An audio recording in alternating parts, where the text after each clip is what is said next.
Ladies and gentlemen, welcome to Poetry Street. This is the room without a roof where every voice is heard. And I'm so glad that you're here at the Free Public Library in Riverhead, New York, and also all of you are at home on Zoom, enjoying your nice hot tea and hot chocolate and anything else, your food and all that stuff, But we're thankful. We are very thankful to be here. And we'd like to start with the land welcome. In Native American tradition, a land welcome is offered to recognize the original owners of the land in which we stand. New York City and Long Island has always been the gathering and trading place for many of the indigenous people.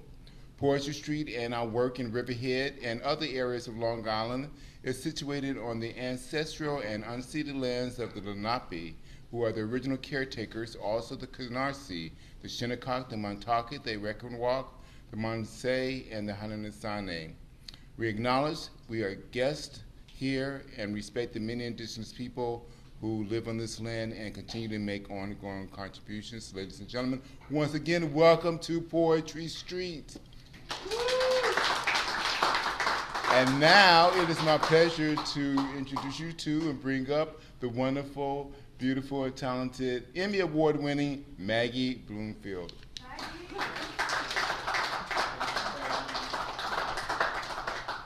Welcome, everybody, those in the room, those on Zoom, those still to enter. I hope you all had a wonderful Thanksgiving. We welcome you each month, the last Saturday of the month, 2 o'clock to 4 o'clock. We have wonderful features today. First, I'll tell you a tiny bit about the history of Poetry Street. We started almost 12 years ago at the Blue Duck Bakery down the street. It was hosted by Susan Dingle and Bubby Brown, two wonderful poets. Susan has absconded to the Pacific Northwest, and Bubby is somewhere else today, but he's usually here. It was started as part of the East End Arts a project that they did for a few years there, teaching business to writers. I don't remember a thing that I learned there, unfortunately. But anyway, we were there till almost till COVID. Blue Duck closed. We were homeless for a while just on Zoom, and then Joanne White and the Riverhead Library invited us to make a home here, and we are profoundly grateful to her. Let's thank her. I usually, we encourage people to be loud here. So if you like a poet, yell and scream, okay? Make noise. I know it's a library, but they don't care. Make a lot of noise. And if you don't like the poet, yell and scream and make a lot of noise. Because people start out here, and sometimes they're a little shaky, but they keep coming and they keep getting better. And one of our intentions is to further poetry, both reading and writing. Our mission is diversity, and we are so happy that you're all here. I'm going to introduce the features in a moment, but first the community poem. The community poem. You will find a jar back there and pieces of paper. I have introduced a prompt for today, which is the holidays. Write, please, one sentence as poetic as you can make it, of course, and put it in that jar, and I will put together a community poem and bring it next month. To hear your line, you have to come back. I'm going to read the one from last month. The prompt was mother. Mother. As much as I tried not to become her, I have become her. I am ready to tear off the mask. Mother, can't you hear my voice? Grateful for those last years when I realized you were the best, always there with such care, patient and calm. You ruled the roost. My son, unafraid, lay in your hospice bed. Please send your love and light now.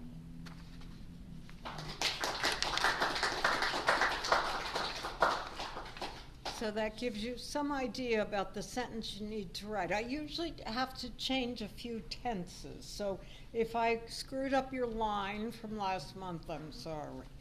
But I didn't change much. So we proceed. We have wonderful features today. And we are going to start with the 2004 to 2006 Suffolk County Teen Poet Laureate. Sarah Goodman is the Teen Ambassador to the Northport Arts Coalition and a junior at Comac High School. She's been published in various anthologies and magazines. She has organized numerous programs, open mics, and the first annual Suffolk Youth Poetry Competition for students throughout Suffolk. Please help me welcome Sarah Goodman.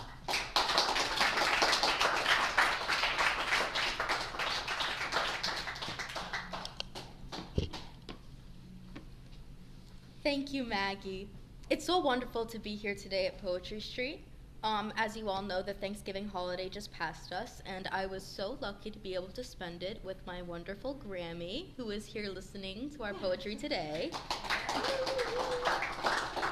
And because I am so grateful for the immense support that she's given me throughout my poetic journey, I've decided that today's feature is going to be me reading all of her favorites of my poetry.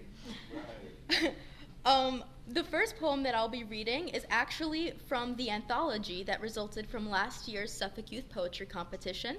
This year's, which is being judged by myself, Chip, and Maggie, is still open until December 31st, so make sure to tell any teen poets that you know to put in their submissions now. And without further ado, the future speaks.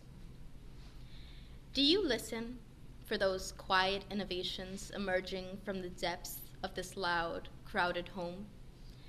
Do you nurture the murmured musings or cried abstractions when they come from below? Do you entertain a younger tongue when it contradicts the opinion uttered by your own? Do you consider the convictions of a child? Do you listen when the future speaks?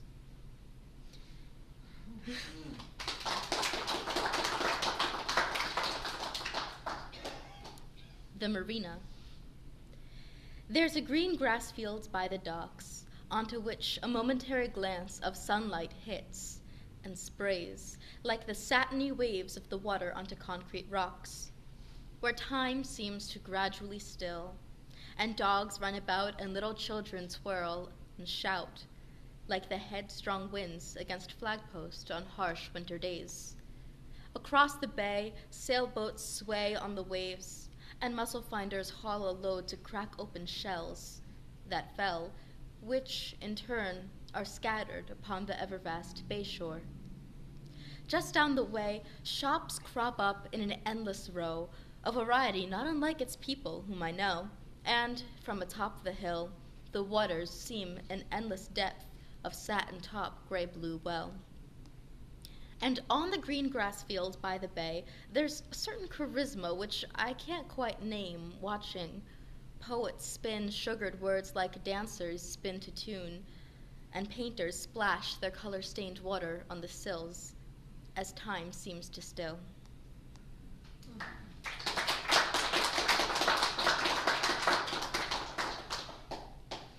Okay, this one's called Plea.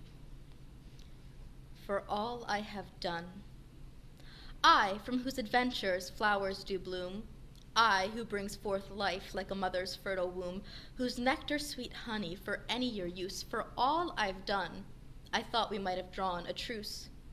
Yet it seems you only find me in mind an obtrusion. Allow me to clear whatever fogged in this confusion. It's I who brings forth your fruitful yield, who sprouts the grasses for your springtime fields. It's I grants tribute, sweet treat and remedy, who gives you even my home, so in yours light may be. For all I've given, for all I can bring, you cannot be content. You fear my sting. Now, I hope in time you'll answer my plea. I beg only of you the right to be free, and me a thing so hard to be, when every time you fear the bee.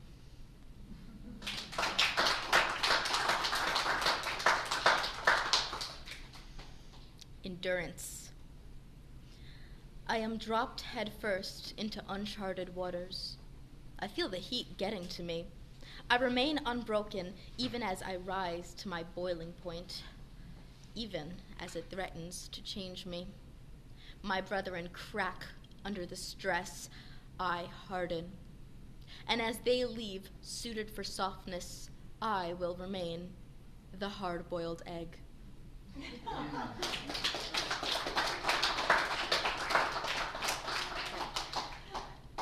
This one's a little bit different, but it's called Today's Teens. Kids these days, lazy, ungrateful, Instagram and TikTok.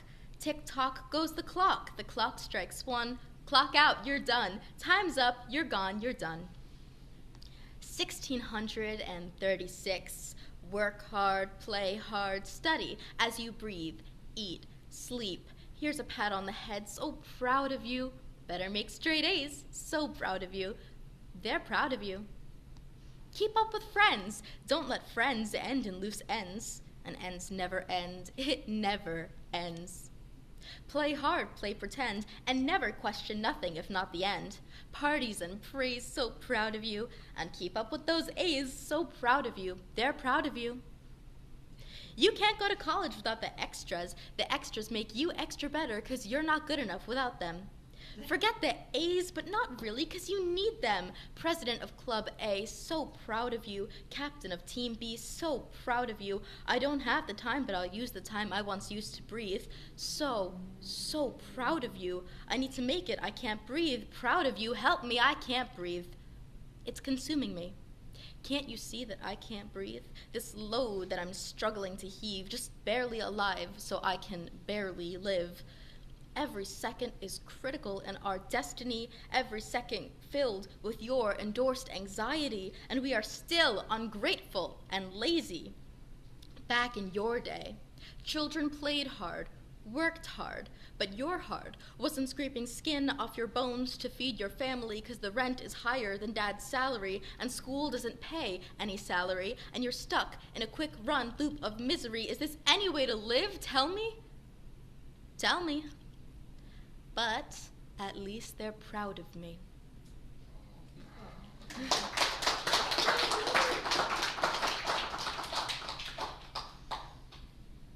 Dusha. Now this one I think needs a little bit of an explanation. Dusha is a Russian word, and it does not have an exact translation in English, but I think hopefully through this poem you'll be able to sort of grasp its meaning. I'm not quite sure I understand the notion of the fixation of a soul restrained to a prison of flesh and bone. Rather, I'd imagine it floats about a river that meanders through space-time. I first wondered on this matter when I saw, in a picture frame on my mother's childhood dresser, my eyes hiding amusement, my repressed grin, in the face of a mother's father's mother's mother.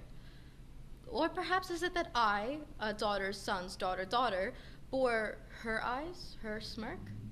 Resemblance runs in families, sure, yet when I ran down the stairs, picture of the picture in hand, and I asked my mother's mother, who was this almost me who seemed to be, I was told tales of my temperament and my loves, my virtues and vices, that it was blatantly true that I was she or she was I, sparked a pondering on perhaps why.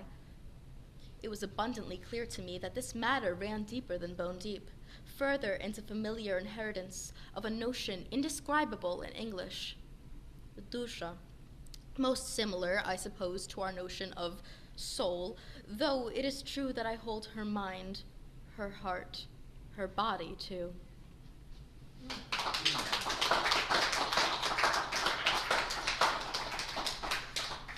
Okay, I'm a little nervous because this last poem is actually not one of my Grammy's favorites, which I hope is because she hasn't read it yet.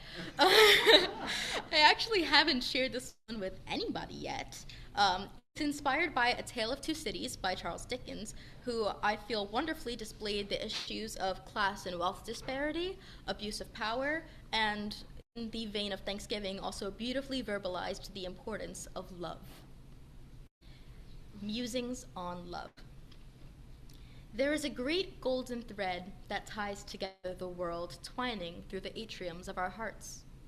It's battered and stained, the blood pumping against it beat after beat, of all whose hearts do or have so done beat. There's no slack, it is taut.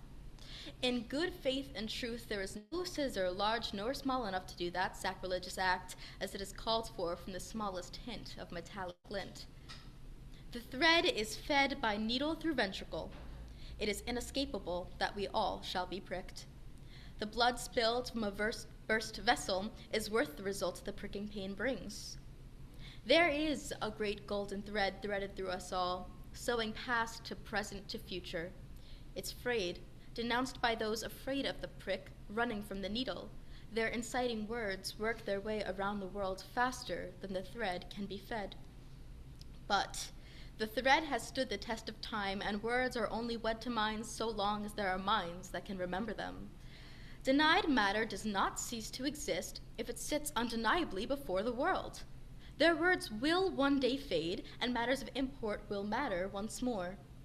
There is a great golden thread called love, known also by the monikers unity, camaraderie, tolerance, trust.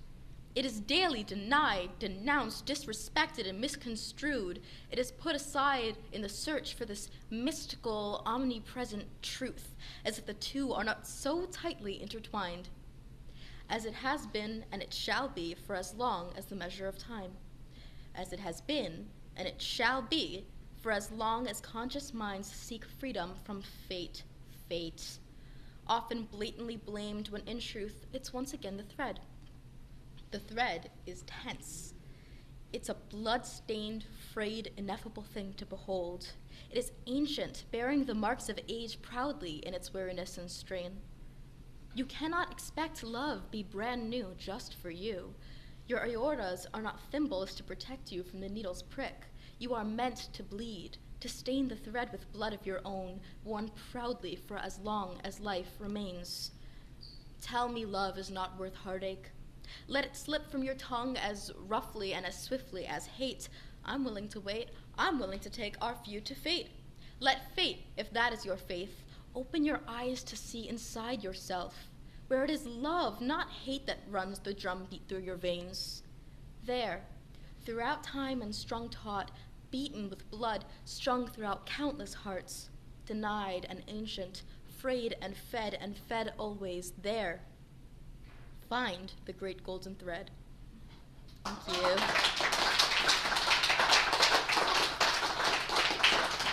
Don't you just love her? 16 years old. Well, I think we know why she's the poet laureate, teen poet laureate of Nassau, so Suffolk. Suffolk County. Oh my goodness. Thank you so much, Sarah. Let's hear it. Actually, the poet laureate of Suffolk County is our own Chip Williford.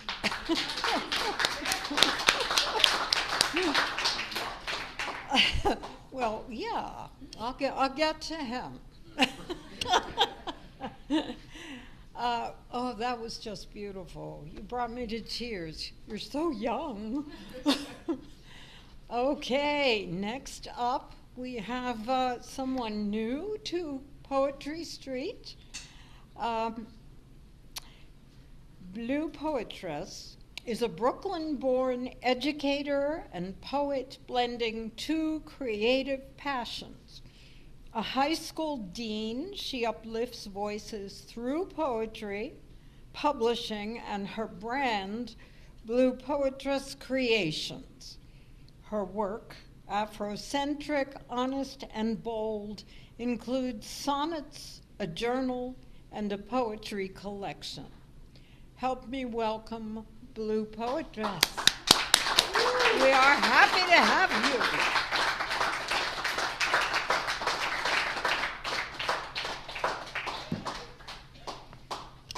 Thank you so much as I get myself together. Give it up one more time.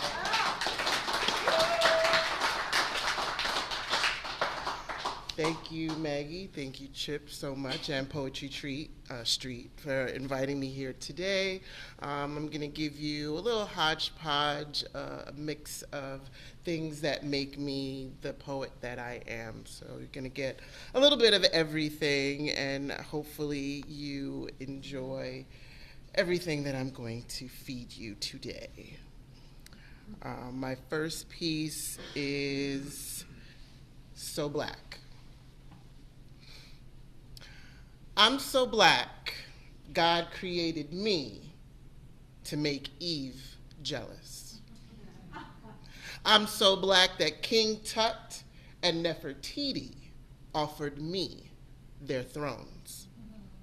I'm so black my stolen ancestors hid me high in the northern skies. I'm so black that I etch designs in Harriet's ivory saber.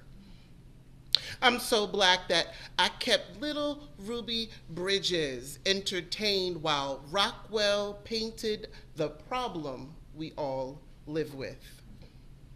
I'm so black I sipped from the whites only fountains and pulled my hair back so you could see my face.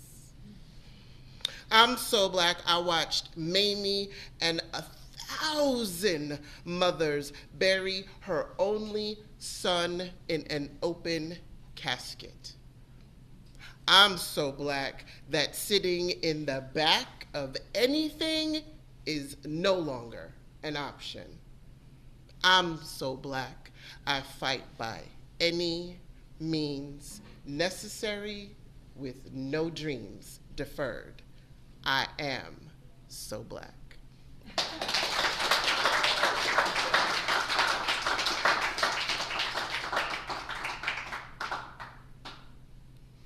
This piece is in honor to my moniker, BluPoetres. It's called Blues. My royalty bursts in a plethora of Egyptian hues. From azure to ultramarine, I bleed a nation of infused ribbons. I apply delicate powders of lapis powers upon my skin, earlobes adorned in Tiffany, arms wrapped in sapphire. Draped in the finest cerulean, I drift dreamlike towards the northern star, rising each day to watch the sky embrace the ocean. Arctic breezes over Aegean seas invite and beckon onward. Running through the cornflower maze, I get lost. Pure midnight elixirs fill cobalt goblets for me to taste. My thirst for life of indigo dreams never quite satiated. Baby pools of turquoise and periwinkle glisten with possibility. Electric currents pass through me and give me pause. My true purpose, fragmented in slate and ice. In the far distance of my mind, a violet tempest rages within. It is, it was, it will always be my blues.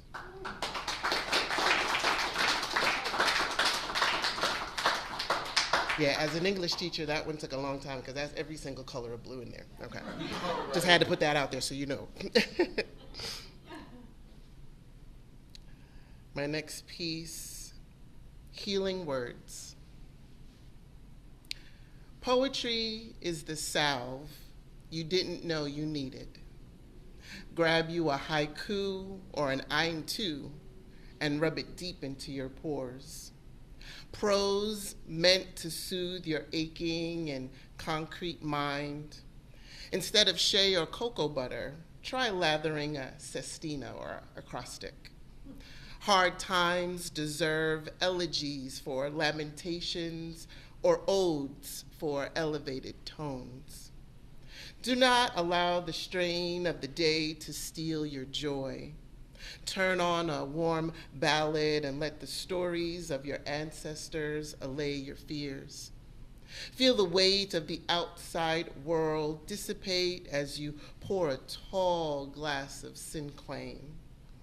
It bursts going down, but the patterns are delightful.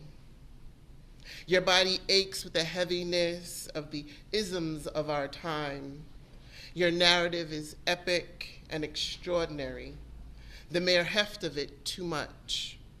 Rest yourself in a warm pastoral patchwork blanket. Sit by the fire as the steady palindrome reflects all that you seek. Verses diminishing with each crack and fizzle of the flames before you. A sleepy sonnet is all that is left to take you to the next. Close your eyes and the ekphrastic will be your lullaby. The erasure of time and the blackout of space will bring peace and order. Float on pantoon dreams before the sun crosses the sky once more.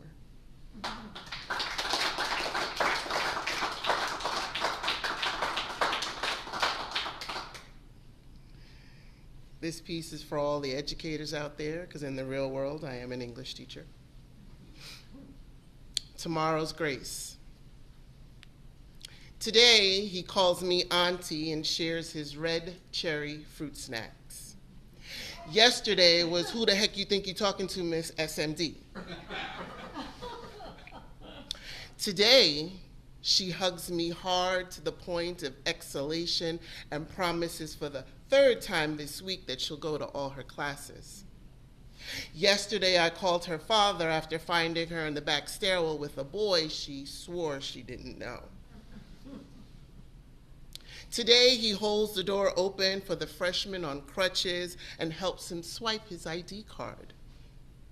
Yesterday, he snatched the hat off a sophomore's head, picked him up off the ground, and dumped him in the lunchroom garbage can for accidentally creasing his Yeezys. Today, she asked to stay after school to help me organize my classroom and make herself available for any student who needs tutoring in math. Yesterday on the second floor landing, she snatched the lace front off her ex-friend because she heard from her boyfriend's best friend's cousin's baby mama on her uncle's side that that girl was talking ish about her.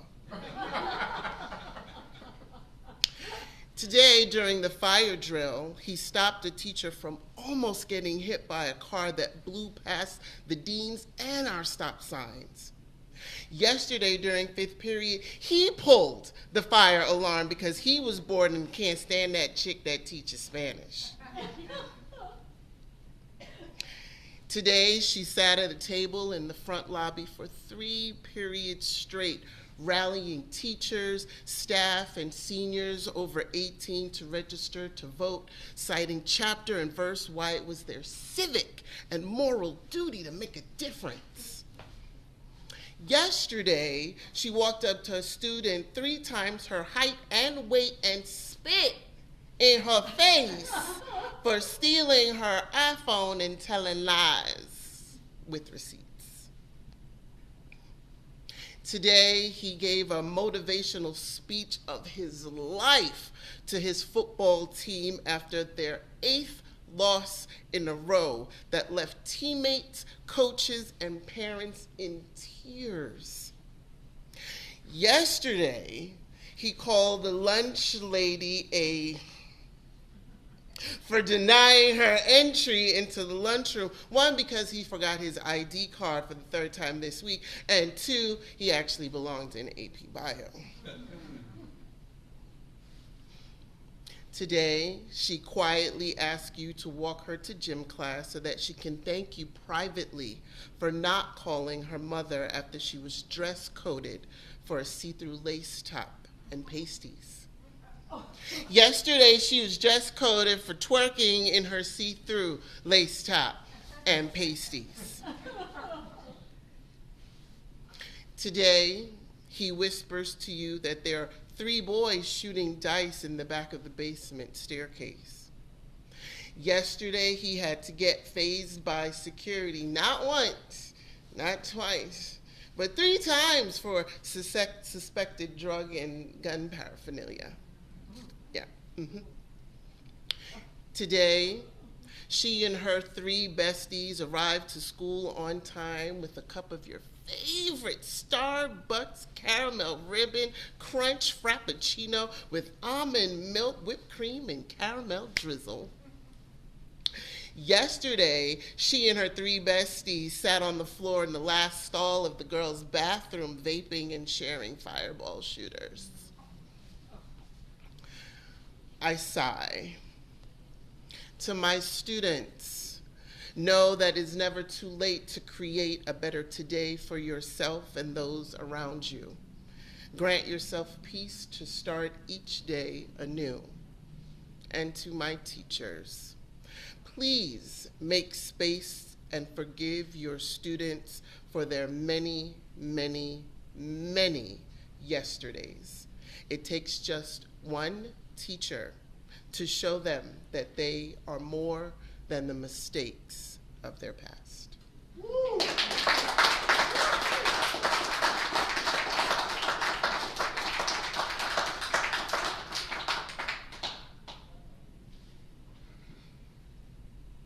Because I'm obsessed with butterflies, this piece is Butterfly Thyself.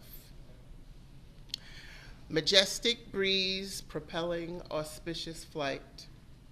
Sweeping wings navigate luminescent skies. Tinged in sapphire and onyx inks, I float. My story etched upon enduring body, sensors too sensitive, pain and joy, dusk-like fall with abandon. I see. Navigating obstacles with precision, basking at daybreak in God's radiant stratosphere, evoking optimism on floral petals, I camouflage. Hibernating against the terrors of night, cold-blooded enough to destroy mine enemies, instinctive and reactive, I pollinate. Injecting wisdom and love as I flutter, nectar-sustaining metamorphosis, transforming the human soul on earth. I am freedom. I am rebirth.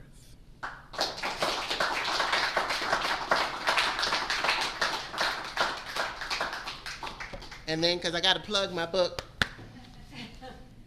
please get my heroic crown of sonnets, Call Her Woman and Bend the Knee. I'm going to read my favorite, which is the last sonnet. Woman is she.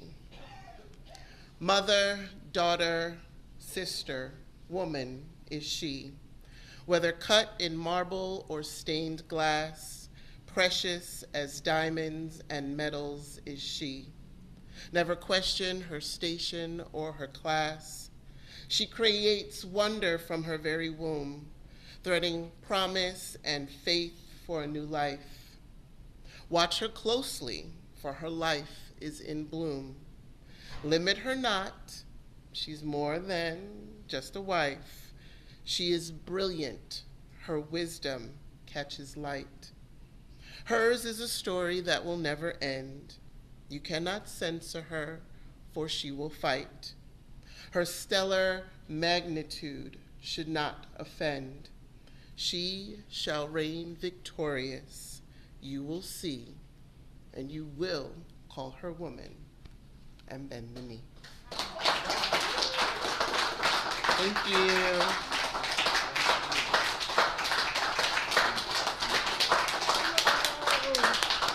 Oh my goodness. Oh my goodness, that was wonderful. Let's hear it again for BluPoetres.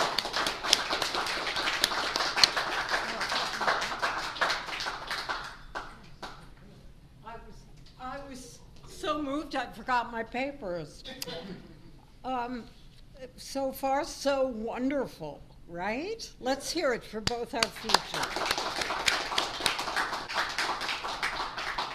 And last but certainly not least is one of my favorite poets and one of my favorite people. Robert Savino is widely published. He was the 2015 to 2017 Poet Laureate of Suffolk County. He was also the 2019 to 2021 Bard's Laureate, winner of the 2008 Oberon Poetry Prize, 2019 Association of Italian American Educators Cristoforo Colombo Award for Literary Leadership, 2019 Town of Islip Italian American Heritage Award for Visual and Performing Arts. Robert is a board member of the Walt Whitman Birthplace and the Long Island Poetry and Literature Repository. Please help me welcome Robert Savino.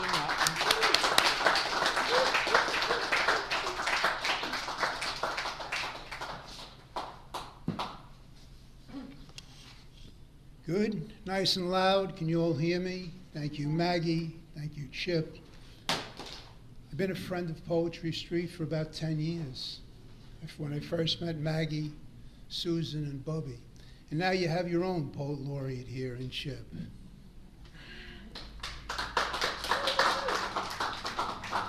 Thank you all for coming here or for being out on Zoom. I'm going to start with a satirical piece. You know, I feel like the old poet up here. I'm the only person with books reading from paper and books, and not an electronic device.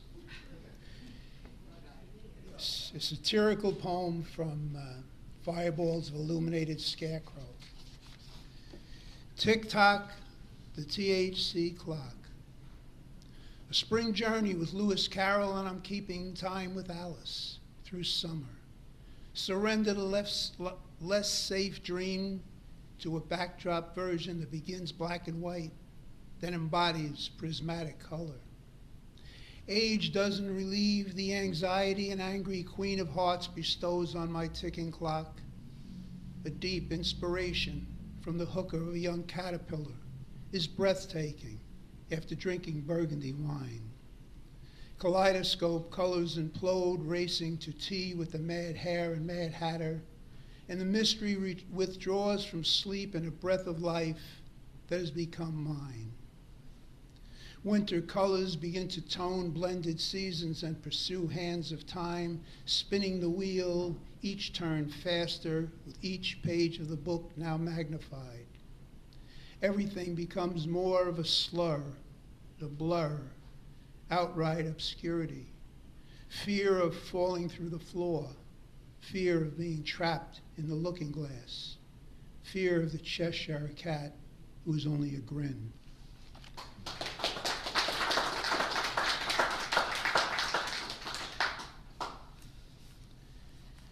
And from inside a turtle shell, I'm going to read Lady Blue Morpho.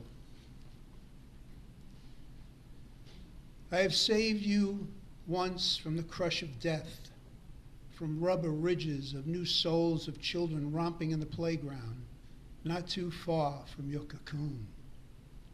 I sat by the lake on a bench made of trees early summer, missing you, until that humid Wednesday, when I felt you close to me again, when I felt you on my shoulder.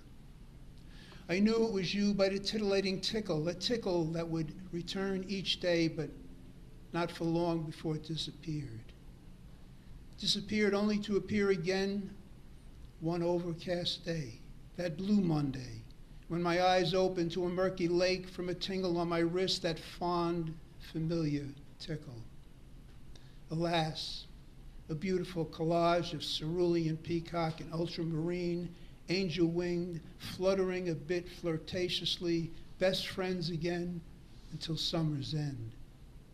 Every summer since, I await the first sweat beat, the sensation of red hair on my wrist, the bracelet of memories on your very spot, the impression that will remain mine in time, undeniable and ageless, Lady Blue Morpho.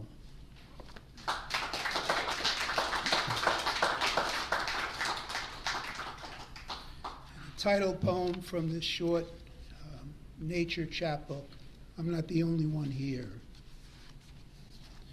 I'm not the only one here.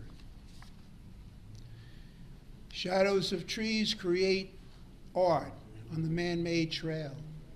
Shadow of branches in a breeze, reminiscent of jumping rope. I am enamored by sights and sounds of the woodlands. Nothing is more contagious than the smell of fresh rain on daffodils. Somewhere the presence of crowds doesn't cross boundaries. Somewhere to witness a monarch butterfly land on my wrist. Somewhere to hear the bullfrog bellow, add bass to the sparrow's song, and the woodpecker's notes on the cedar tree that fells a pencil from my fingertips. Along the path, I lift a turtle from the brush. It immediately withdraws into its shell. It's much older and wiser than me, and when I return it to the ground, it slowly walks away, keeping a distance, a fallback to infinite regress. I discover the turtle to be me, something it doesn't understand, something others can't see. Imagine I'm not the only one here.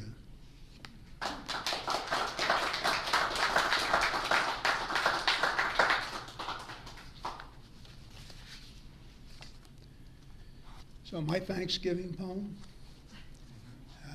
I grew up in South Jamaica, and the houses were very close together, just kind of an alleyway separated them, and you can see who's next door if they left their blinds open. Short reach of outstretched hands. History has established tradition for this season of fallen leaves, unraked, in a stir of acorn shells with stories of spirits passing through ceilings of years to reap soil and scatter seeds. I remember our home filled with family, mouths filled with food, praise and thanks filled the air with each sip of cider or homemade wine. From our window, I can see young Dougie next door, peeking through the blinds, tears in his eyes, not to have a seat at our table. I break away from the festivities, bring 2 drumsticks for his plate. And then, after our Sunday family banquet, between 2 slices of Wonder Bread, fill a Monday morning schoolboy's lunchbox.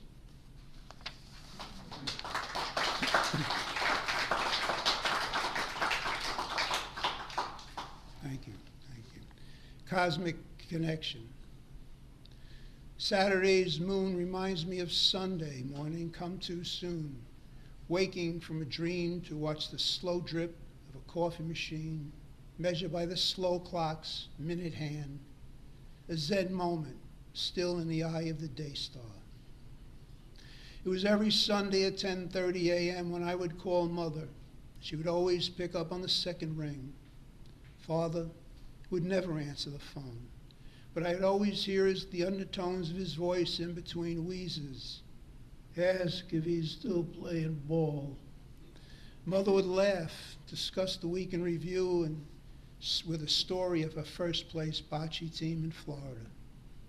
Those were days of landlines, before flip phones and smartphones, and a generation texting, tweeting, tagging faces and places, silencing dial tones and touch tone rings, yet day and night all I hear is ding, ding, ding.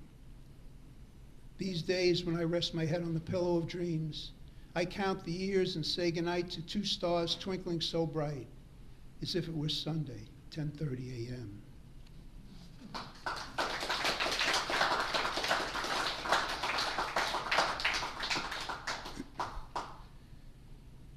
This is a poem for a lifelong friend of mine. We both went in to serve in '67, and one of us didn't come back.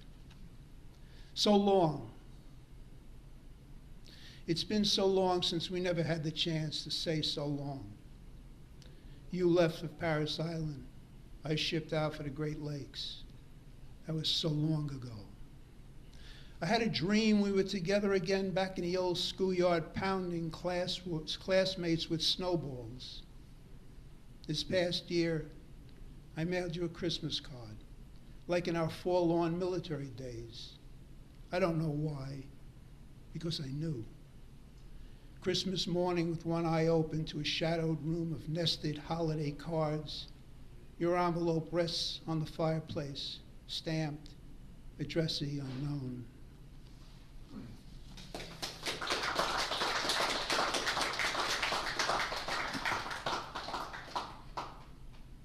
So I'm often asked where I get inspiration from. This is a poem about me and my muses. Museful identity. So many days evolve in ordinary rhythm. So many nights evolved in irrational images and unlocked dreams of phantasmal, more phantasmal in the aura of a full moon, where I often wander among strange faces. Sometimes Blake, in wolf's clothing, chases an innocent lamb with fire-burning red eyes of destruction. Sometimes Poe's eyes appear in a raven perched atop the bust of Athena in haunting shrills of never-ending anguish. Sometimes I roam through a dense fog to save myself from 13 blackbirds swarming in shadows of Stevens, as Dickinson chuckles, waiting for Whitman. Strangers often appear to claim species can change, but all come from its common origin. But for a short time, Ferlinghetti's dog talked to me and I felt safe. I'm older now and dreams seem more vivid, though nothing is routine, not even sleep. It all depends on a red wheelbarrow to balance our life's blueprint on a single rubber wheel.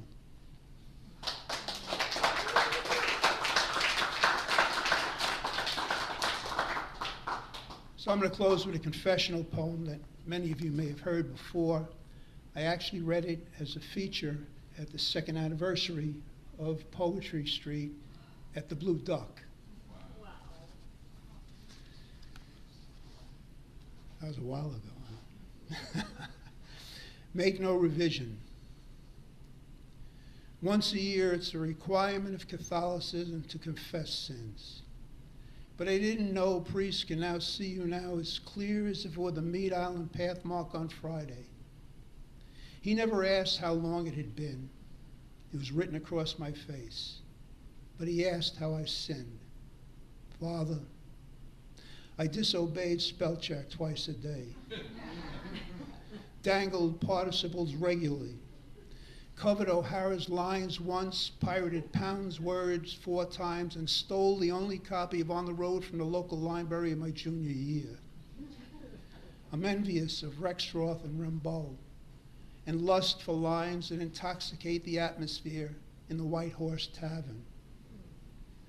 As an act of forgiveness, my son, gather your thoughts. Write 1 villanelle, 3 haiku, and 1 sestina. You will not erase or strike out the words, risk losing the moment of creation, like this moment of confession. Thank you.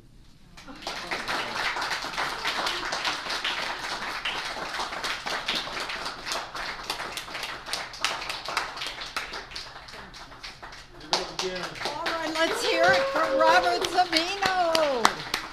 Woo!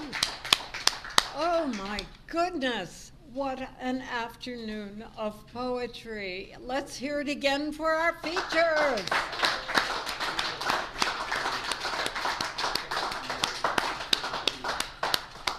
I mean, every month I am floored by the talent that shows up here. It's just incredible. We're going to move into the open mic, and Chip is going to take over the open mic. Chip, come on up.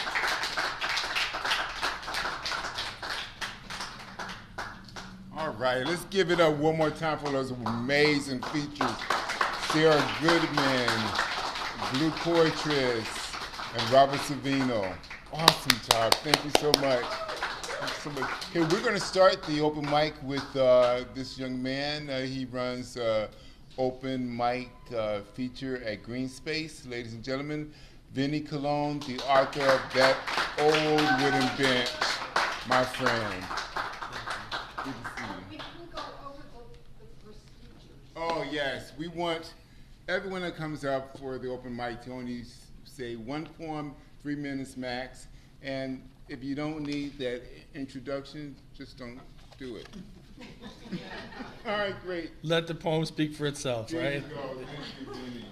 So thank you to the features. That was wonderful, amazing. I'm a formalist poet myself, so I appreciate all the forms you threw out there. This is a Thanksgiving poem. It's called Homage to the Planter by T.A. Niles. Tell me again about hunger, my friend, as I wipe away these crumbs from my beard. Hearing your words, it's just as we feared. Let he who throws the first rock be without sin. It all started as a thought, a feeling, a seed, born not out of want, but more out of a need, from he who knew a few things about planting, a few of his fields left fallow, despite his recanting. The earth throws up shields, as do its people. You can touch a soul without ringing a steeple. Soil conditions, irrigation, feeding, and weeding. How does the color of one's skin lessen the needing? Yes, he knows a thing or two about supplanting, robbing Peter to pay Paul through letters while chanting. Give him a loaf and a couple of fish. Now make a wish, then back up the truck and hand him your dish. And how can so many of us still be left starving? And how can we strike this bargain? Can we help and feed our own little corner and clothe the needy so they may be warmer? Whatever does not kill you only makes you stronger or stiffens your spine so you last a bit longer. You can get angry at me, but I have not lied. So please lend a hand, don't stand to the side. There are a million ways to expire on earth. Starvation shouldn't be our very last birth. Be like the planter, think not of yourself. Your soul is also fertile, so scatter the wealth. Thank you.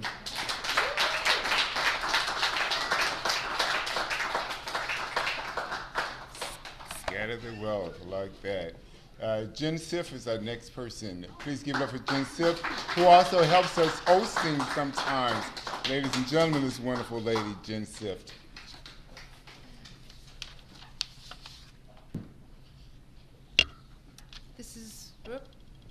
This is called Goodbye. I drove away and my dad, he waved while standing on the green just beyond the parking lot.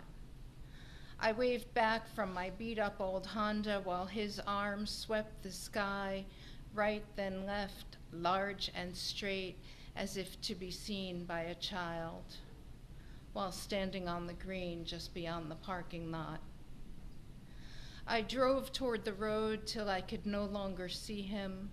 I was free and left him behind in beige fatigues, waving to me from the green just beyond the parking lot. I was not free in my car, for my dad had to go back inside, so my soul was in prison all the years and many more beyond. It must have been a special day, for scant few visits were outside, but memories are difficult, and it's too difficult to remember the day he was allowed on the green and waved goodbye. Oh, thank you.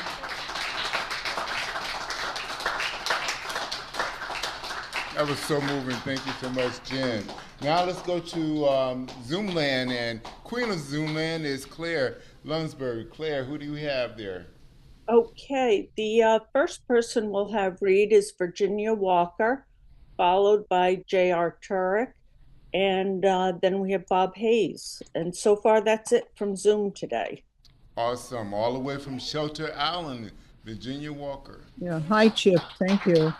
Uh, I'm just going to say we shall all miss Tom Stoppard, who just died, our great playwright that we all, I'm sure, loved. This poem, we've been all told that we're going to hell in an AI handbasket. I mean, that's what everybody's screaming. So I'm going to offer a counter to that with a little humor and nostalgia. Okay. And this poem was triggered by a newsflash and opens with that newsflash. Michael Weinberg, are you there? Playboy is moving to Miami. Miami. When was I last? At 15? The Fontainebleau and sultry nights, miniature golf with windmills. Is he still alive, Michael Weinberg? Or did a big glioma tumor end his life at 35?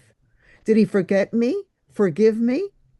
I was a dolt at golf, any sport, so I swung wildly and socked my date, dear Michael Weinberg, full forehead. He reeled and stood, tall, handsome. Virgin Colades later, he hugged me, and I looked up at his forehead, red, welted, but he laughed all off. He was handsome, Michael Weinberg. Too soon I was leaving, back to home, and Michael would return to Bay Ridge. Suddenly, he was there, holding me, kissing me goodbye, a kiss for all time. He picked me up against him and kissed. This was a kiss to be remembered. I was dazed, dazzled into adulthood, and I kissed him back. Then he was gone. Michael, if you did not die young, forehead tumor unicorning you, I would seize you now, toothless though you may be, and kiss you again for excitement of time.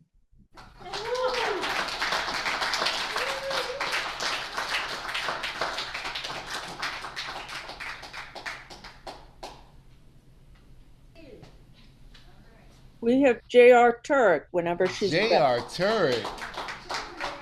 Is that the same J.R. Turek who writes a poem every single hour? That J.R. Turek? Love you, Chip. Love you, Chip. All right, let's give it up for J.R. Turek. Thank you. Thank you. Great, great day. Thank you. Thanksgiving dinner. Started out organized. Got cute invites with talking turkeys. Come gobble with us. Bought back in September, but never sent them. So emails, texts, phone messages to a limited number of family and friends. 3 days go by, no replies. Resend, rehope someone will come. Looking forward to hosting someone. Next day, one reply. Wish we'd known sooner, but Becky is cooking. Imagine Becky cooking. We'll miss you. Have fun. Next day, a tidal flood of replies. Yes, yes, thanks, and bringing Mom and Auntie if that's okay. Bringing Uncle Jack and Grandpa Mel. I groan, leering Jack and touchy-feely Grandpa. Who can I sit them next to? Yes, and yes, and yes. All but one said yes, but all but one bringing +1 and 2. We're out of chairs, so we rent some from the funeral parlor. I laugh at the metaphor of a gloomy gathering. Thanksgiving morning, got Tom in the oven early, peeling carrots and potatoes when the phone rings. Guess what? Becky couldn't get a turkey, so we can come after all. We're so happy, and we're 6. Including Marty, the puppy. I told Becky you'd love to meet him, all 100 pounds of him. We bring in beach chairs, set up a folding table, move furniture to make it work, but it doesn't. I have to climb over the recliner to get through to the dining room. Rearrange place cards. I put Leary and Touchy-Feely at the card table. Hope they don't scare the kids. More potatoes, more carrots. Hope the turkey is big enough. Check on it and fall on the floor near hysterics. Oven never turned on. Actually, I never turned on the oven. I crank it up and hope that'll work. Realize my panic that no one offered to bring anything. Send hubby out to get another pumpkin pie, though I hate pumpkin pie, and 2 other I don't care desserts. He leaps at the chance to get away. 3 p.m. No one is here. Turkey is crisp on the outside, still raw on the inside. Turn it down, let it cook. Carrots still hard as oak logs left wet. Sigh. Stuffing never got into the turkey. Forgot about cranberry sauce. Open another bottle of wine. Wonder where the other one went. Doorbell rings. All 18 guests are there, arguing already, all holding pumpkin pies. Marty dashing in through the crowd, barking. Grandpa Mel is fondling a bottle of wine. I usher them in, grab my purse and the wine, close the door behind me singing Happy Thanksgiving, and meet Paul at a diner for a quiet holiday dinner. Thank you. Now we will go to Robert Hayes. Hi, everybody. Happy day after 2 days after Thanksgiving, I guess, right? Good season. This is a portrait in despair and yearning that I think is becoming more prevalent, unfortunately. Called it Ellie and Sam.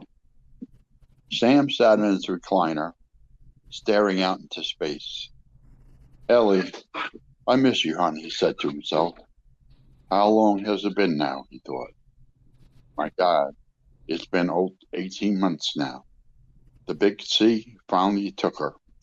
She had fought and fought, but they never had a chance.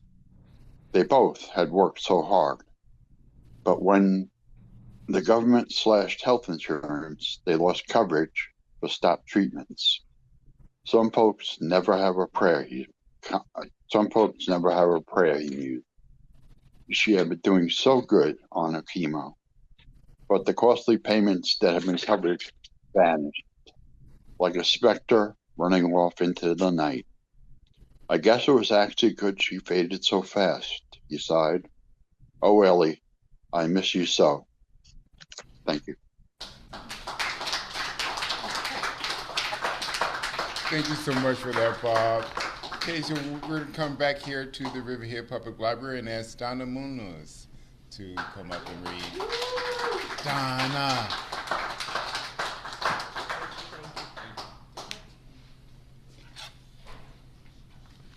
This is called Ocean. These waters are too rough for the average sailor. This ocean is too deep for someone who cannot swim. Only the most certified expert swimmers or divers can navigate these waters. You'll need full scuba gear and safety gear, not just a snorkel and flippers. Just skimming the shallow surface, you'll see nothing but water. But if you dive deep, you'll see much more, if you dare dive in. There's a place where you can still see the sunshine and some of the most beautiful things, as long as you get past the sharks and the snapping turtles. Colorful, shiny, wonderful beauty, fluid, flowing, floating in the calm sea, if you dare dive in. When you dive deeper, you'll find a different place, a place where light never reaches. This is where the worst things live, the things that scare us most: dark, black, emptiness, churning, flowing, treading water in the rough sea, if you dare dive in. If you're skilled and prepared, you know how to regulate the different pressures properly to avoid the bends and any other discomfort, and are not afraid to explore the deep. Slow, careful ascension, pausing, flowing, taking time to surface in the fickle sea, if you dare dive in. These waters are too rough for the average sailor. This ocean is too deep for someone who cannot swim. Only the most certified expert swimmers or divers should ever dare to dive in. But if you take the chance and dive in to explore, you might find that you love this body of water. It's full of life, beauty, and some darkness, if you only would dare dive in. Thank you.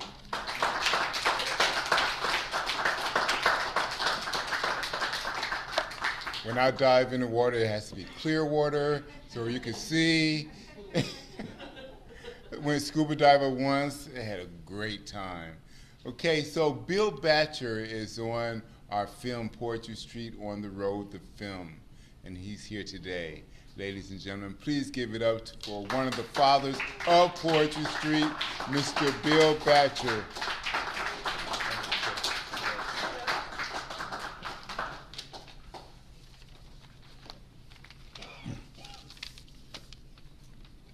This is Thanks for Nothing. For the silence of a snowy day, for the purity of clear water, for the emptiness of a cloudless sky, for odor-free fresh air, for the smoothness of a polished stone, for a day without problems, fights, for a mind with no distractions. Thanks for nothing.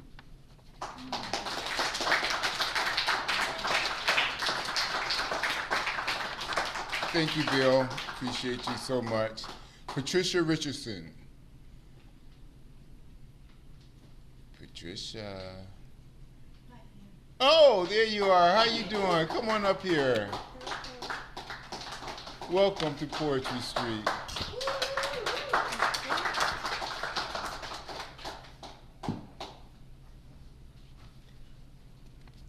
Shadows.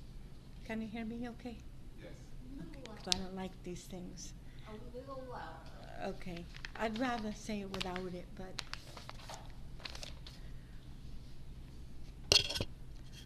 Shadows. Shadows dancing on the wall in the dimness of the light, stretching and sighing in the night. Shadows howling and moving in the wind, where shuttered, silent homes hold no souls within. Icy shadows, dripping in daylight, become sharp daggers when frozen at night. Christmas-colored tree-light shadows, shining on the wooden floor. Unplugged, they are no more. Dim day shadows fading with the night, enough to scare a passer-by into fright. Misty morning shadows, rising with the sun, dawn awakening the new day to come. Lacy shadow silhouettes on the shade, replicas of flowers and trees displayed. Crimson fire shadows, reflecting from the sun, reminding us all that the world and the day is done.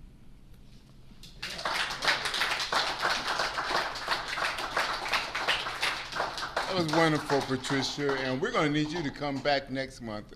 Actually, next month, we're not going to have Poetry Street. We're going to have it in January. So we're going to skip December. It's going to be the last Saturday of the month in January. Oh. I'm not always here. My house is for sale. Okay, so this is a perfect reason why we need Zoom. So, yeah, so we're going to get you on Zoom next month, or in January. Okay, thank you so much, Barbara. And Barker is the next person up. See how I did that? Kind of like enjambment, run things together. Ladies and gentlemen, Barbara Ann Branca. Thank you, Patricia. There she goes. No instruments? No, it's in my car. I had too many clothes on. Oh. Let's give it up for this dog. Oh my gosh.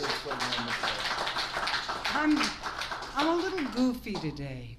I hope you don't mind. I am. I want to thank everybody for being here. I'm really thankful for each blessing, for every poet, every poem, every listener. I got really nostalgic. A friend of mine sent me a song, and it was something I learned in the 2nd grade, because that's when the film White Christmas came out. And this is an Irving Berlin song. When I'm worried and I can't sleep, I count my blessings instead of sheep, and I go to sleep counting my blessings. When my bankroll is getting small, I think of when I had none at all, and I go to sleep counting my blessings. I think about the nursery, and I picture in my head, and one by one I count them as they're nestled in their bed. So if you're worried and you can't sleep, just count your blessings instead of sheep, and you'll fall asleep counting your blessings.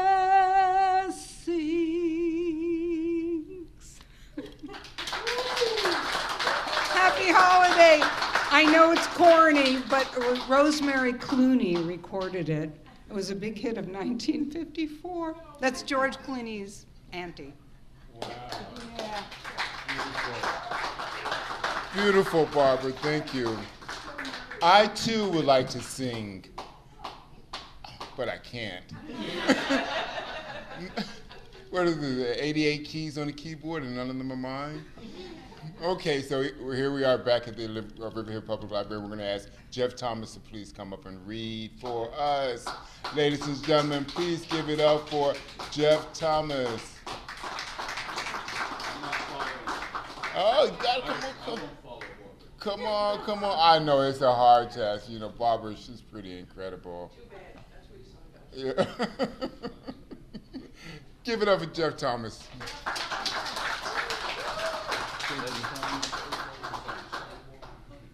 That's true. Yeah, that's true. This is not what I came intending to read. I think the other one may have been a little long. Right, Barbara? As I write.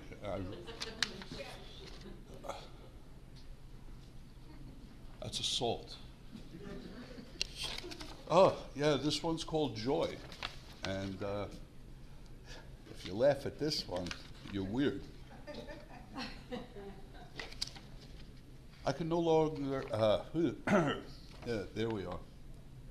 I can no longer regard my intuition with the singular esteem with which I've been so dubious all these many vain and idle years.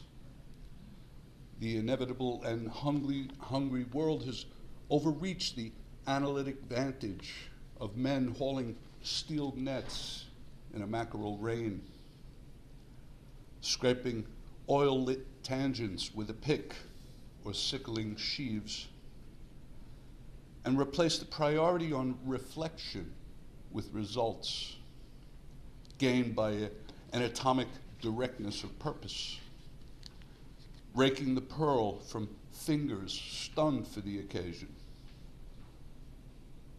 by clarity of recognition, stunned by the truth in how exhaustively success has redressed herself, reinvented to become the new threshold of cleanliness.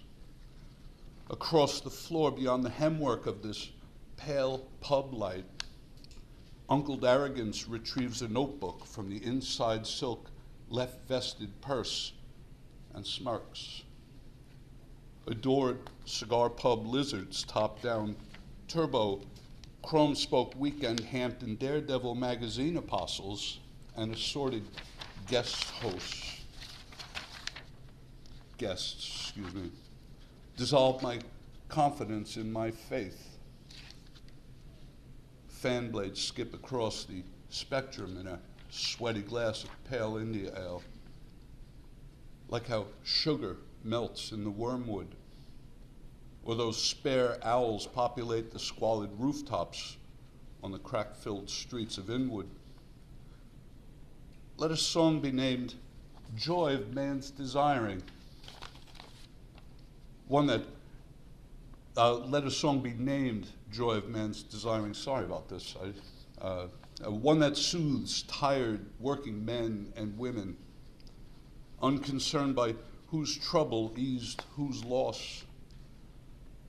Suspicion grabs the handrail of an idling silver bus, and in the gloaming diesel scrim of morning, with her retinue, incentive, passage, and consensus, abdicates another throne, her most recent mischief said and done, destination, Kathmandu.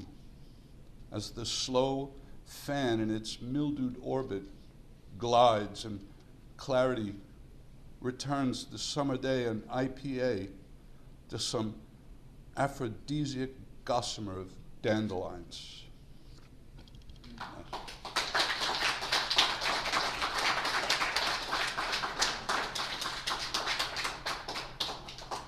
Thank you, Jeff. I know I mentioned Poetry Street on the Road, the film. Also, there's a series, also Poetry Street on the Road, and there's 9 series. And this young man, Steve Kramer, is on series, episode number 6 of Poetry Street on the Road, the series. Ladies and gentlemen, please give it up for my friend, beautiful man, Steve Kramer.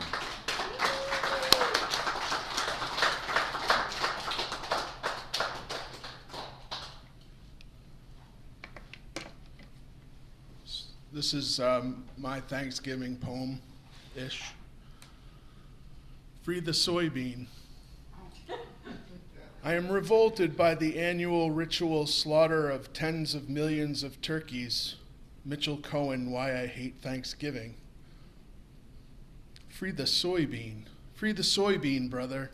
It never got a chance to grow up and spread its seeds in the warm brown earth and bequeath a new generation of soybeans to the world, and it feels neglected, unfulfilled as a result, like a family branch that withers beneath a childless sun. It did not dream of being dried and blown into a grain tower in some flat land in the great Midwest. It wanted to grow and breathe and flourish beneath an unending summer's day. And when the cold winds of autumn came rambling over the hill, it wanted to dry and drop next year's beans from its pods into the soil and fulfill its intended cyclical destiny. Free the soybean. No more false processed milk from beans. No more oil for crankcake cases or stir fries. No more fake turkey or bacon or sausage. No more tofu burgers with soy cheese. No more bean cake or soy sauce. No more whole beans steamed lightly salted before sushi. Free the soybean. What chemicals do you have to add to the lowly soybean to make it taste like bacon or sausage or turkey anyway? How much processing does it take to make a neon green bean into creamy white milk? Cease the oppression and the exploitation of our leguminous brother. Free the soybean. And while I'm at it, unhand that cucumber. Never make a salad again, oppressor of the vegetable world. Free the tomato, it has dreams. Corn suffers pain, corn feels it weeps sticky tears when you slice it from the cob. Leave the zucchini alone, you vegetarian troglodyte. Lettuce wilts in the refrigerator because it is sad. Om to the sentient rutabaga and the surging emotion of parsnips. Let my parsley go. Emancipate all radishes. Behold the brown pleading eyes of the russet potato. I am revolted by the annual ritual slaughter of the yam. And I am happy that my people were turkey eaters and meat eaters all sorts. I like my big brain and the complex emotive and experiential things it can do, like algebra, like satire, like God, like empathy, like complicated recipes for leg of lamb. I am happy my people were not vegetarians, or I might be really unhappy with my food choices. Or worst case, I might be an ape living in the jungle. Free the soybean, free the turkey, eat a vegetarian.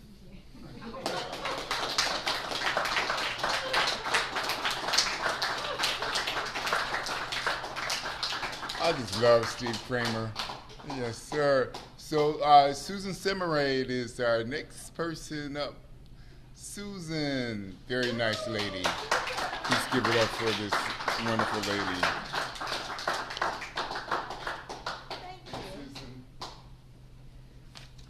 Before I read a poem that I've read in the past, I wanted to share something with everyone because I think it's good for the world to know.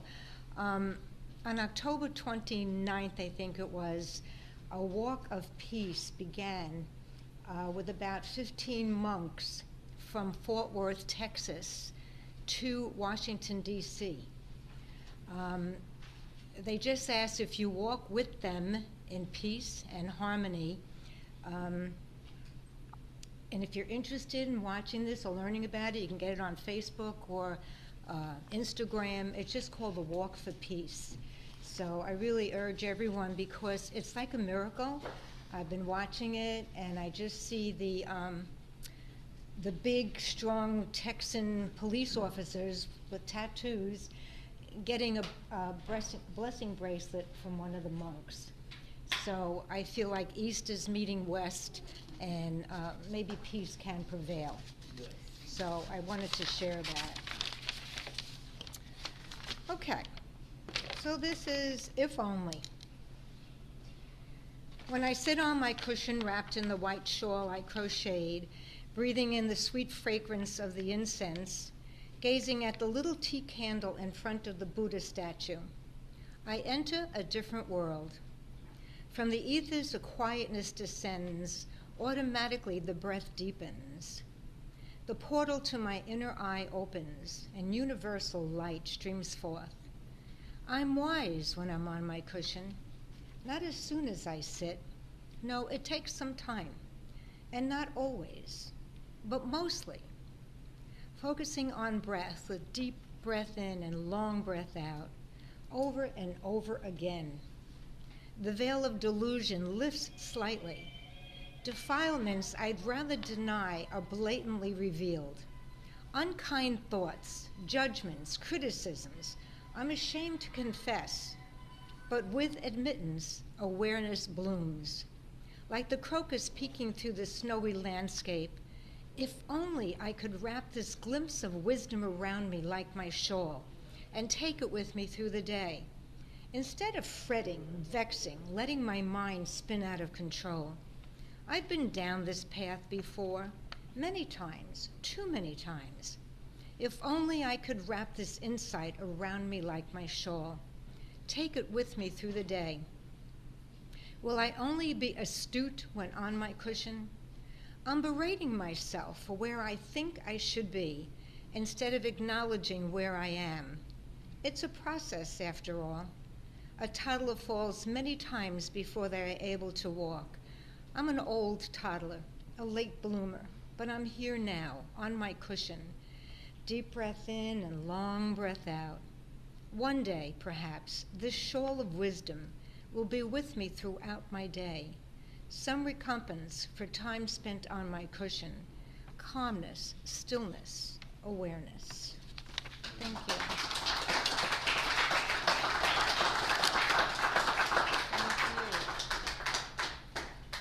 Thank you so much.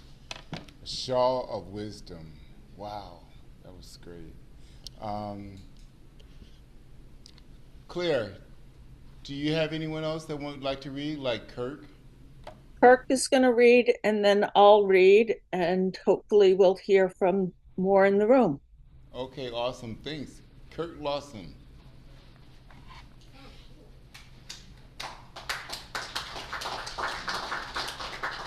Unmute.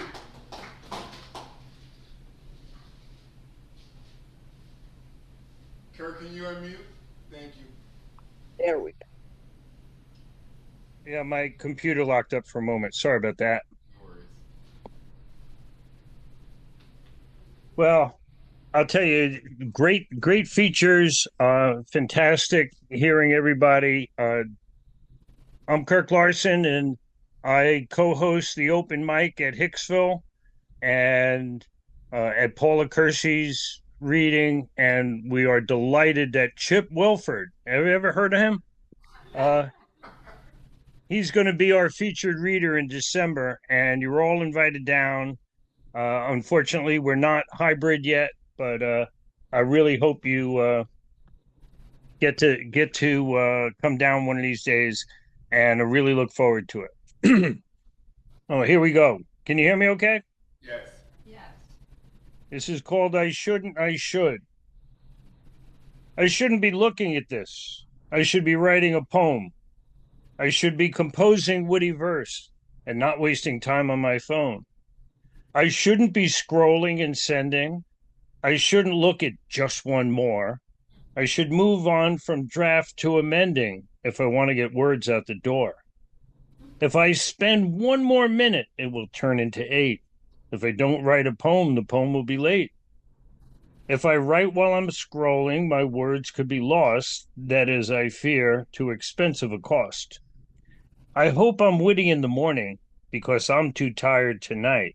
Writing should feel like a sensual dance, but tonight it feels like a fight. I may have a sip of a single malt or simply just drift off to sleep. Perhaps I will write the next leaves of grass or something not quite so deep. I clipped a good old pen to a notebook, which I placed by my pillow in bed. I closed the laptop, slipped on my nightshirt, brushed my teeth, and then lay down my head. This morning I wrestled to peel from the mattress, made coffee, and turned on TV. The trumpet announces the show has begun. Heat turned up to a warm 63. Then I poured the first cup of coffee and sat by the window. Then remembered today was the day, a fictitious deadline to create something new, like a sculptor with unopened clay. Nearing the end of a page worth of verse, I believe I've completed the task. Now all I should do is write 7 more, if I can get off of, oh look, it's a cat with a mask, knocking something off the shelf. Oh, wait, no, it's 2 kittens fighting. Oh.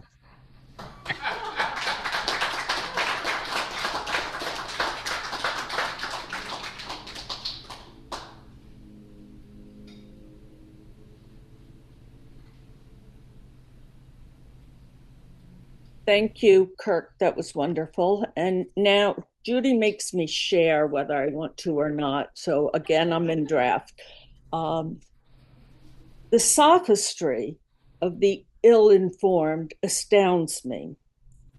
Falsehoods proffered among their indifference to the truth leaves my mouth agape and my ears seared. To my chagrin, I mutter to myself, do they not remember the lessons of the past? I thought we were all so carefully taught to absorb and reflect upon them, often. And then I remember to slap myself back from my own wistful reflections, back to a pained reality. These centrists, and by that I mean the self-centered, care not for the outcomes of others. With an eye to the future, they reflect only upon themselves. The art of oratory is wasted on the ill-informed sophist. Thank you.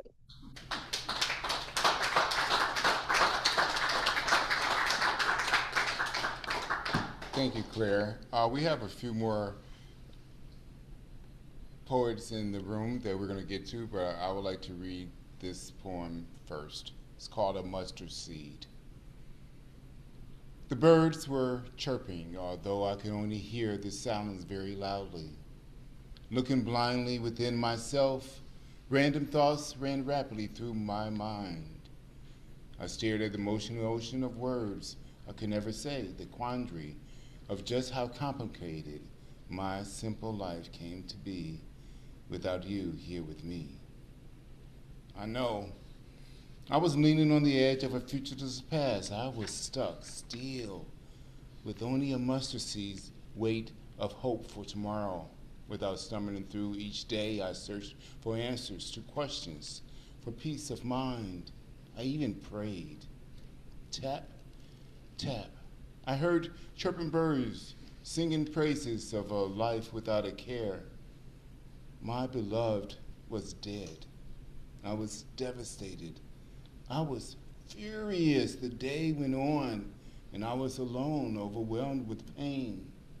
Yet the sun rose with a spectacular glaze, vibrant blue, purple, and red, with zero chance of signs of rain. I had just begun grieving.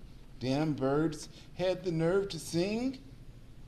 How could I comprehend such a loss in my head? For weeks I stayed in bed.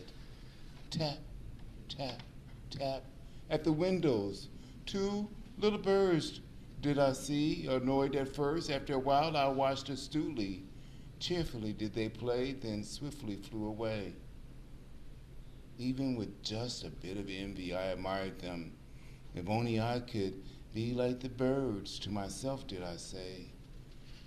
Tap, tap, tap, that's it, I said. Enough of drowning in a lake of sadness, waves of sorrow kicking and hitting my pillow. Tap, although I can't sing like the birds, this is true. I know I'm alive and this day is new. I must lift my wounded wings and try my best to fly too. Tap, tap, tap. I sat up on the side of my bed and placed my feet on the floor. I took your photo from beneath my pillow and lovingly placed it in the dresser drawer over there. That's it, I had enough.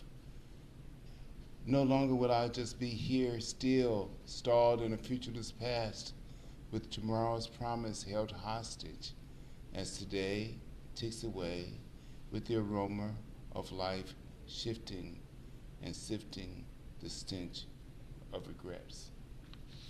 Thank you. Thank you very much. And now we would like to have Damon B. come up and read. Let's give it up for this wonderful young man, Damon B.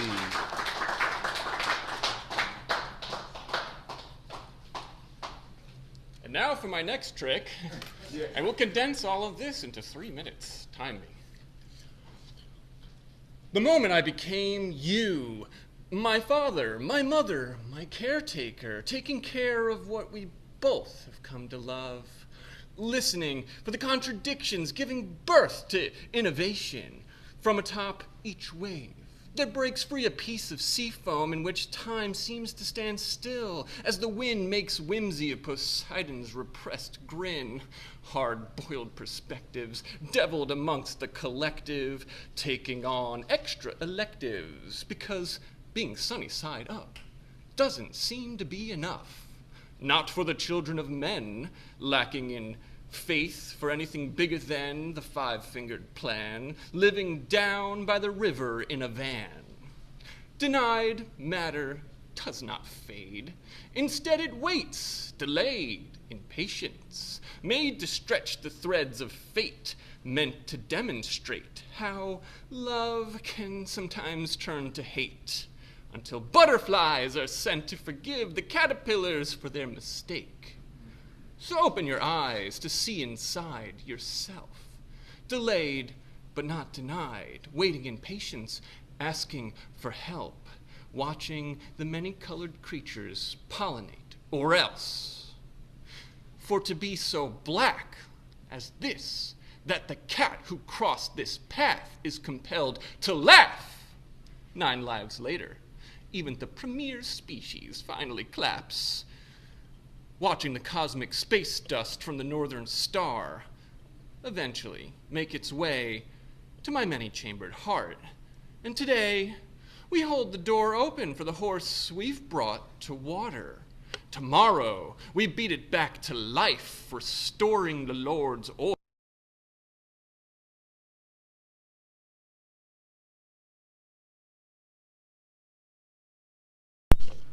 So surrender to the risk of drinking burgundy wine.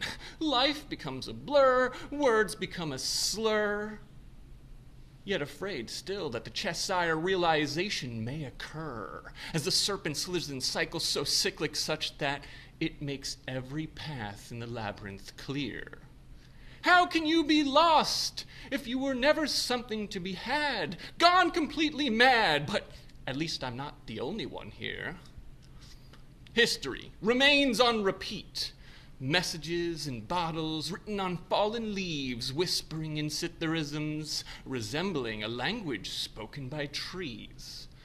Light pollution tests our telescopic limits, yet still 2 stars twinkle wishing for more limericks, and vivid dreams meet lucid thoughts, swimming in phthalocyanine pots cooked up in a moment of creation known only as stew, sitting on the windowsill, calling the kettle blue. Suddenly, the ghost of poetry present appears. For those who have not seen the likes of me, touch my robe and get to know me better. The soul is fertile, and the interstellar space debris might resemble a significant other in beige fatigues, doing a rain dance on the greens, dazzling onlookers like a toothless unicorn, offering an unsuspecting mortal what's left of the blood in the marrow of its horn. Male or Damon, no reply. 3 days later, he has risen from the recliner, relieved he did not leave the oven on, shaking an empty bottle, wondering, where have all the holiday libations gone? Vanished, like coverage carried on the backs of agents who represent agencies that use our money to hire spies assigned with the task of finding pre-existing conditions or over-exaggerated misrepresentations. The clock strikes 3. The ghost of romantic futures has come to point towards the ocean, where we recall the wave breaking with that sea foam, still in that moment of time as it invites us to dive back in. Still, the Reaper stands and mutters, thanks for nothing.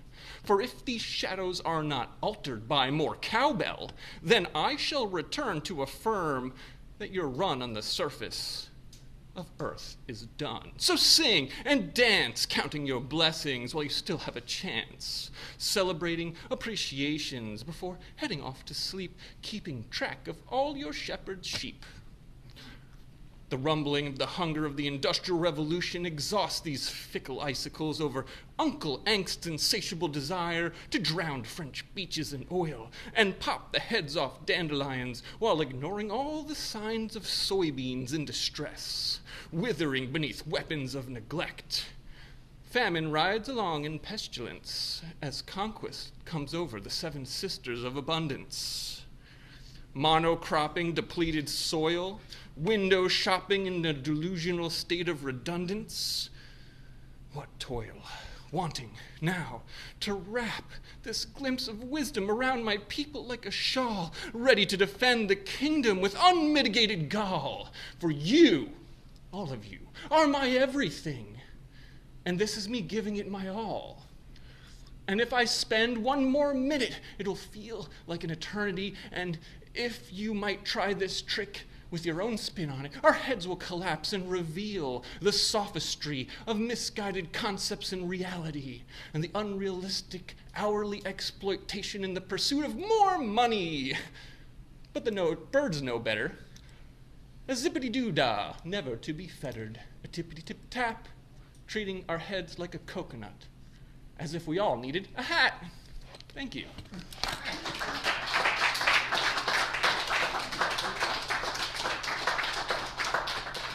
Thank you so much, Damien, and I can't wait for you to come back, because this is your first time here, right? Oh, man. Porch is so glad to have you. Thank you so much for sharing. And now, ladies and gentlemen, please give it up for David A. Egan.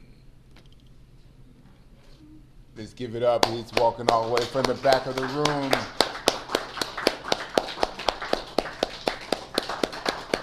Let's keep it going for David.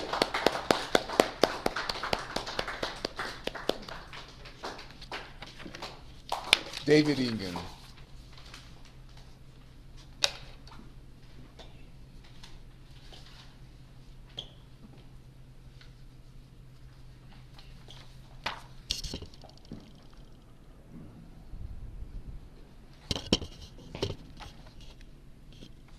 How are you today? Robert Louis Stevenson said, amongst many other things, the cruelest lies are often told in silence. But there's a crueler silence.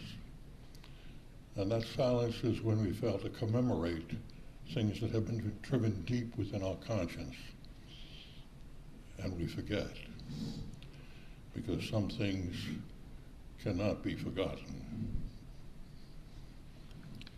Every year I look for a venue around this time to read this poem because my heart will not allow me to forget. There comes a time within some lives when sparrows fall and voices fail, and all that there is or ever was holds not one single claim to what will be. For 26 and those who cherish them, that day has come to seal the promise of a morrow they will never see. Bereft of all that makes the living what they are, the small now lie in clumps upon a schoolhouse floor and share the space with those who use themselves as shields. This troubadour of hell left in his wake a field of carnage so grotesque that death himself looked on the scene and wept. That morning's light has cast a shadow on the nation's soul. Again, a half-staff zephyr tags the hem of glory's skirt to flap and flutter in our hearts and minds. And what of those who live the nightmare of their lives, a dream from which they cannot wake, the bonds of which they cannot loose? Their hearts are broken so, there is nowhere the pieces to contain. I think the time has come as well for us to put the mirror to the nostrils of the dream, to see if it is truly dead as well. Must we be always heirs to madness and despair? It is the sentiment of all that this should cease. Yet glamorous murders sleep anew, and platitudes abound where empathy should reign. I offer nothing but my tears to those who have more than they need, and prayers, for they have not near enough to keep them.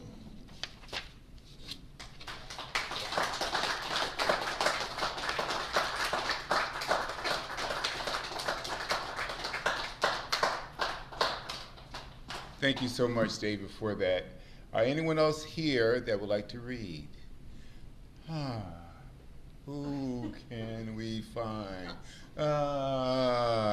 Maybe we'll bring back Maggie Bloomfield, the author of Sleepless Nights, poems by Maggie Bloomfield, Emmy Award-winning Maggie Bloomfield, my friend. Ladies and gentlemen, please give it up for Maggie Bloomfield. Give it up. Thank you.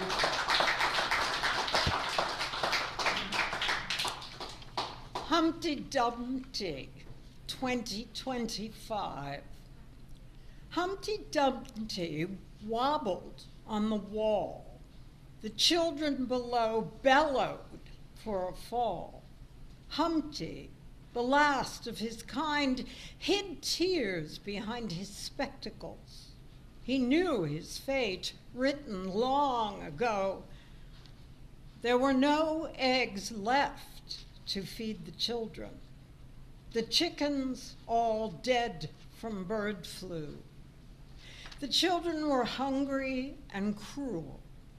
One threw a stone. Humpty struggled to keep his balance, but too late. The fall was great. His last memory was the crack of his shell as he hit the pavement. The children rushed to lick Humpty's golden remains from the cement. The king, all his horses and all his men laughed and left the scene, for they had their own secret stash of chickens back at the palace, and they weren't sharing them with nobody. Thank you.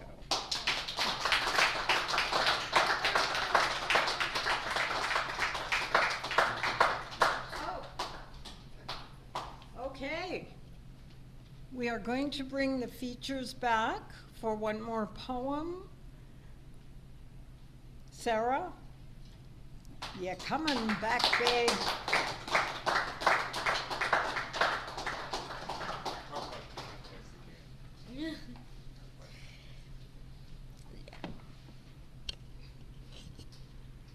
Okay, so before I read my last poem, I just want to remind everyone again that the submissions for the second annual Suffolk Youth Poetry Competition is open until December 31st.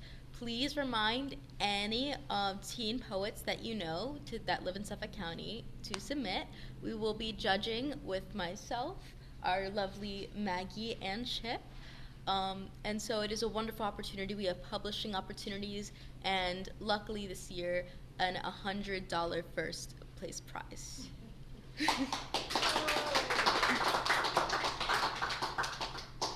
Okay. This last poem is a poem that I wrote actually at the bequest of my mother because we both love Jane Austen. It's called To My Mr. Darcy. Dear my Mr. Darcy, I'd not expect you to come with gifts of pearl or gold, nor would I demand your immediate adoration. In fact, I'd require a bit of ardent aberration, if only for the purpose that with whom I grow old, I'd like to get to know. In worst trace and, yes, in best. But, sir, I find the worst are more intimate than the rest. It'd be almost like a test. If our relationship would strain, or if we could push past quarrels without inducing too much pain. And perhaps a bit of banter could come out of that whole ordeal with the satisfying knowledge that even if vexation I'd made you feel. And frankly, let's be real, Bingley loved Miss Jane Bennett's superficial traits, and in time he'd likely grown to hate the frustrating little traits that made her Jane, because he married her for a face and she married him for a name. So, my Mr. Darcy, what do you say? Care to throw a few scalding words my way? Then profess your true feelings while soaking in the rain. The insults embedded only a testament to how we became here, standing in the rain in the first place. Ooh.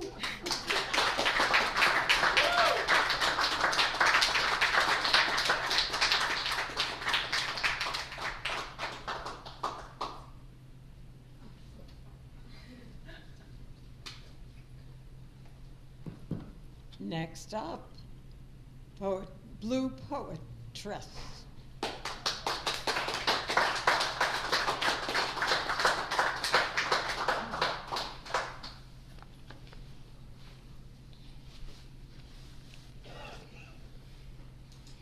This is one of my favorite pieces, little message, if you will. It's called Just Close Your Eyes. Imagine if in the middle of Beyonce's next concert, she stopped singing about getting in formation and told everybody to hold up and listen, that there are too many beautiful liars out there, and it's time to ring the alarm as she walked off her stage, forcing her fans to rise up, demanding freedom and telling the superpower that she would no longer dance for you because Black lives are irreplaceable. Imagine if at the premiere of his next movie, Denzel Washington became unstoppable with Courage Under Fire, which equalized his audience against the great debaters to cry freedom for the fallen because we are out of time and in need of an inside man to bring us to glory. Imagine if at the next Super Bowl, every team's Giants charged the Chiefs with a foul against all Browns and Redskins, and imagine if they jetted all of their millions of bills elsewhere until the Patriots became real saints. Imagine if at the next NBA Finals, real magic happened and some true trailblazers stepped forward to grab the Bulls by the horns for launching rockets, pistons, and heat at our young Bucks and Kings, that we are sick of all that jazz, and if the violence doesn't end, these warriors will spur the court and its nets. Imagine if your TV screens only reflected orange is the new black for all of the outcasts, because CSI keeps showing us how all these officers know how to get away with murder, and the Americans better call Saul, because this American horror story that the House of Cards built has too many of us walking dead. We need the agents of S.H.I.E.L.D., Sherlock Holmes, and a true detective to solve this American crime story. We are the masters of none until we realize that no bloodline is pure or supernatural, and in the flash of an eye, this Game of Thrones will destroy us all. Imagine if Oprah hosted one of her specials and filled the audience with little brown girls and little brown boys and told them to look under their seats and shouted with glee as they opened their presents and crying, "You get your freedom, you won't be shot, you get to live, your dad will live, you can have peace. Your education matters, your mental health matters, your black and brown bodies matter." Imagine if every police officer that ever lived, young or old, retired or fresh out of the academy, stepped on the front lines and protested against injustice, held hands with a widow or a fatherless child. Imagine if they treated their own like we do, that if you make a mistake, you learn from it and you don't repeat it. If you're wrong, you admit it and say sorry and ask for forgiveness. Imagine if every good cop held every bad cop accountable. Now, imagine if every politician did the same. Just close your eyes and imagine.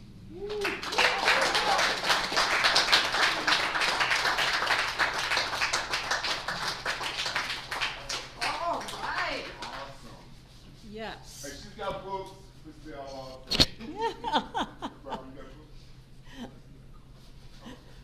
Oh.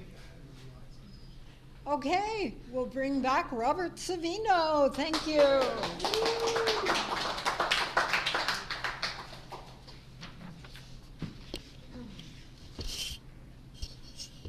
So for me, November has become a reminder month, a reminder to remember our veterans, a reminder to be thankful for what we have, a reminder to share of what we have, and not to pass judgment.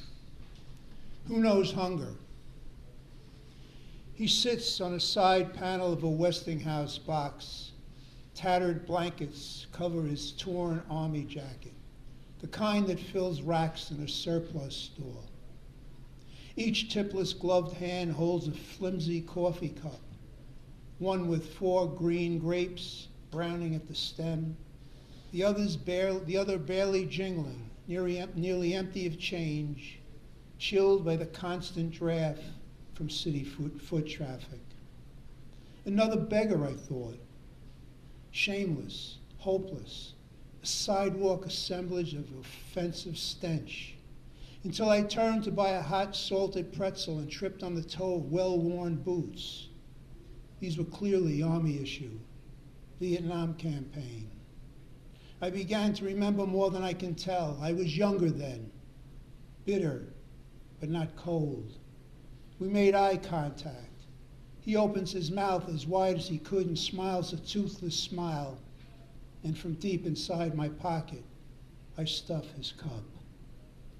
He might have saved lives in that senseless war, returned only to be rejected by those he protected. This street corner hobo could be a hero. I began to feel the chill.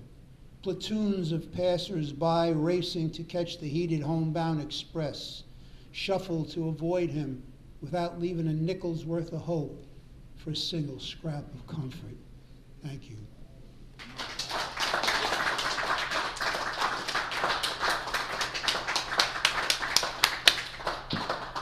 Oh my goodness. Thank you all. Let's thank all the poets this afternoon.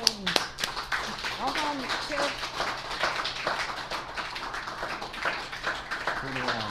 Oh. We're going to get a photo. Yay. Great. So thank you all for coming. Like we said, next month there will be no Poetry Street, but there is this holiday coming up. And I hope it's happy for all of you. We will see you at the end of January. January 31st. January 31st. Thank our features again. They were wonderful. What a wonderful afternoon. And God bless you. Thank you all. Thank you. Bye-bye.